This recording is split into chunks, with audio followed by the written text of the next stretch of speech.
Hi there everyone, so I've driven just about 10 minutes over to Bylands Abbey, which is free to visit. There's also a free little car park, maybe fit about 6 or 7 cars there. It's actually an abbey I hadn't heard of previously. I just was sort of having a little look at the maps and decided to pop over, but it's quite impressive as you're driving over.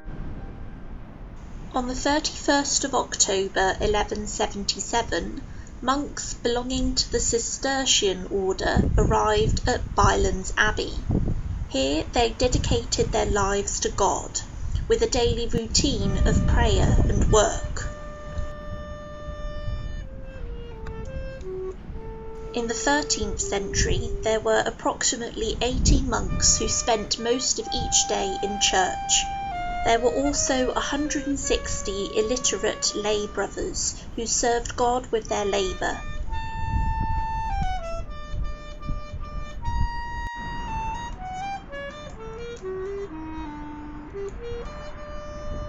The monks and the lay brothers were strictly segregated, the monks occupying the eastern part of the abbey and the lay brothers to the west. Despite some disputes with 4 other religious establishments in Byland Abbey's early history, it overcame these setbacks and was described as one of the 3 shining lights of the north by the 14th century.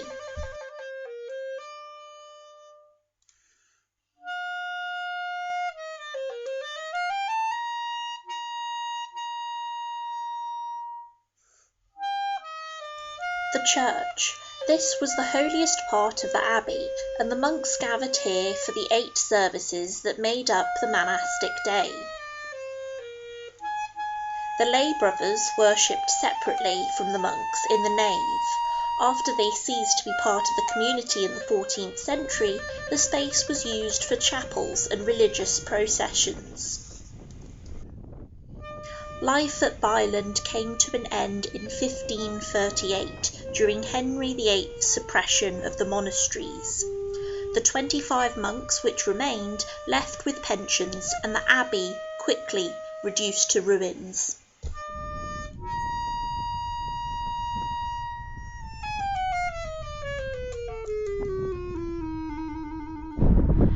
So this area here has been covered over as there's very fragile medieval floor tiles. So they're just trying to help protect them from damp and frost. Medieval monks trod on these tiles for over 300 years, and the floor was uncovered in the 1920s.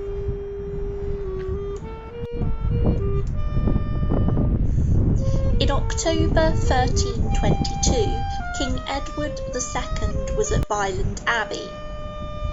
This was when the Battle of Old Byland took place. The battle formed part of the Wars of Scottish independence and was a significant victory for the Scots.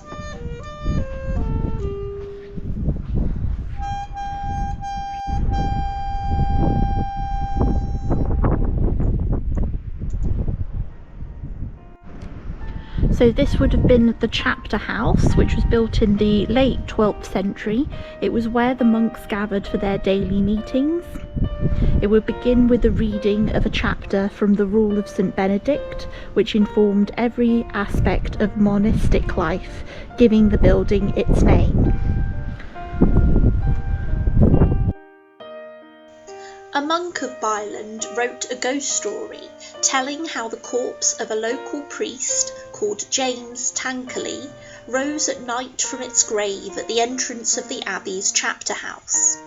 It wandered to the nearby village of Cold Kirby, where it gouged out the eye of Tankerley's mistress. The frightened monks exhumed Tankerley's body, which was then thrown into the lake a few miles away.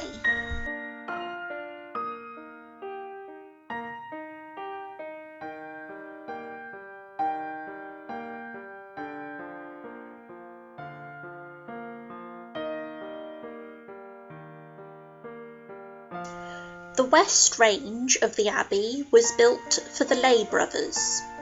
Here they had their own dormitory, refectory and infirmary.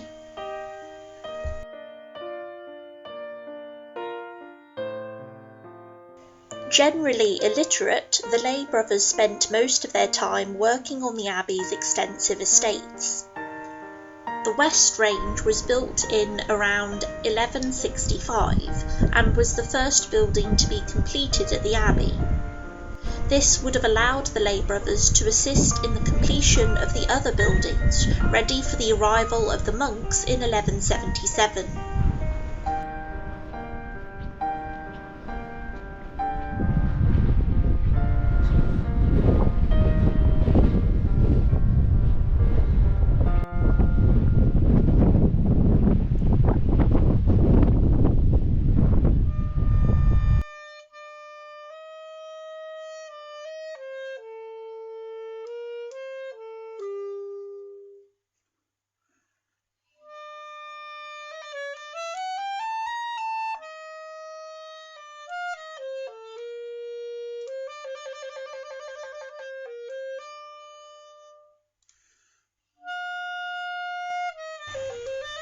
The most important buildings of the monastery were arranged around the cloister.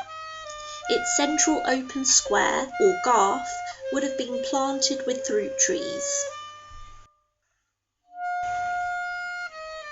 On each side were covered walkways or alleys where silence was strictly enforced. The north alley was used for reading and copying manuscripts, whereas the other passageways were used for religious processions on Sundays and important holy days.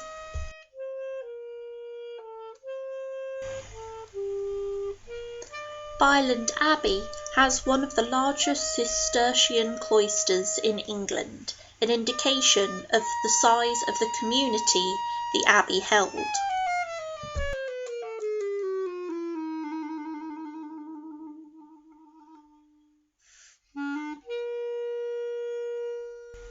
If you've enjoyed this video, don't forget to hit the thumbs up, drop a little comment below, and of course consider subscribing to the channel. Thank you for joining me on today's hiking mission. I'll see you all next time. Bye for now.